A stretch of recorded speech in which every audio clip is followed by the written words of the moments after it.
In this chapter, which corresponds to Chapter 7 in your quizzes and exams, we're going to look at economic growth, what causes economic growth, the history of economic growth in the U.S., and why we continually look for economic growth.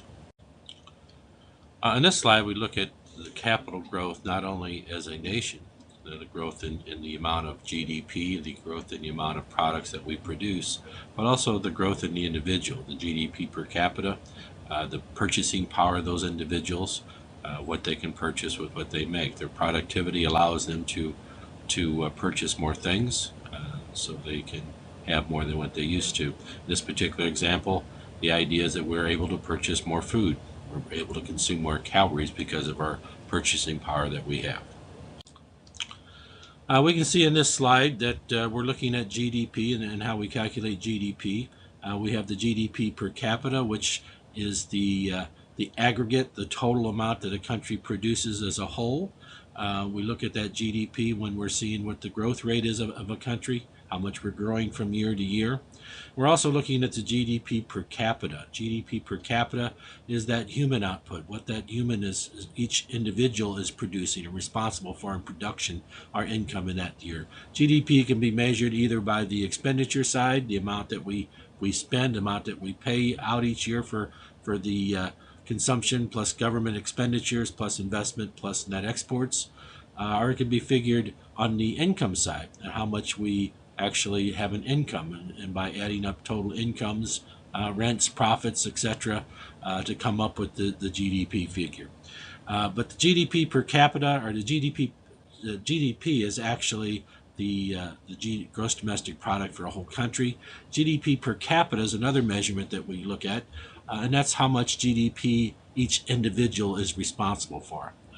The gross domestic product, either on the income or the expenditure side, that each person is responsible for obtaining.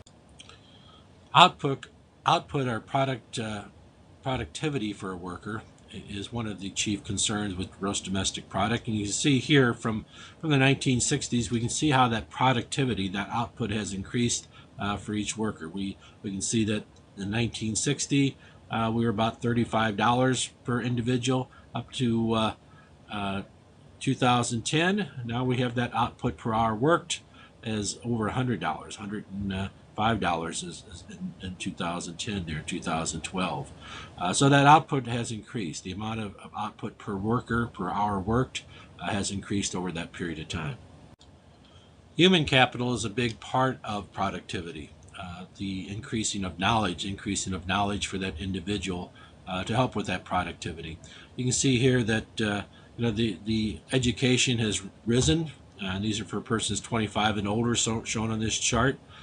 So the high school diploma is getting pretty close to that 100%. We're still looks like at around 88% according to this chart.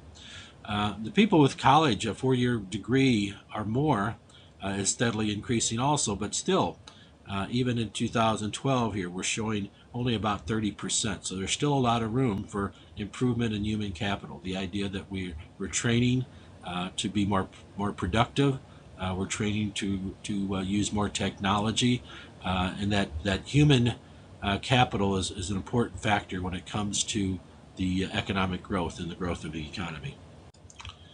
This chart shows the increase in physical capital. Remember that land, labor, capital, and entrepreneurship are the factors of production. When we talk about capital, we want to talk about both human capital and physical capital. Human capital was on the last slide. This one talks about physical capital, the idea that we're measuring the growth in equipment, plants, new technology, the average worker uses in their job. And as you know, that just about every position that we have in the past 50 years is getting more and more or less and less labor intensive and more capital intensive. We're using machinery to do a lot of the work that humans used to do previously. So that physical labor is not being used as much as that capital intensive equipment is being used. And we can see that steady growth throughout the years from 1950 through 2012. The amount that capital equipment has actually grown. We've come to that point to where technology has to increase along with capital. Capital inputs Increase in capital inputs is necessary, but along with that increase in capital inputs, technology needs to be there in order to have that improvement in productivity. Over the past 50 years, technology has been the main source of our increase in capital growth.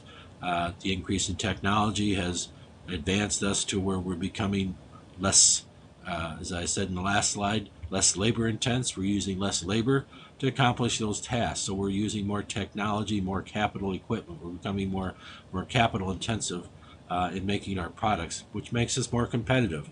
We're able to produce more with technology and the capital, but they go hand in hand. Along with the investment in capital, we have to have that investment in technology to keep improving the way we do things. Not only the amount that we do, but the actual processes that we do, and that's where the technology aspect comes in.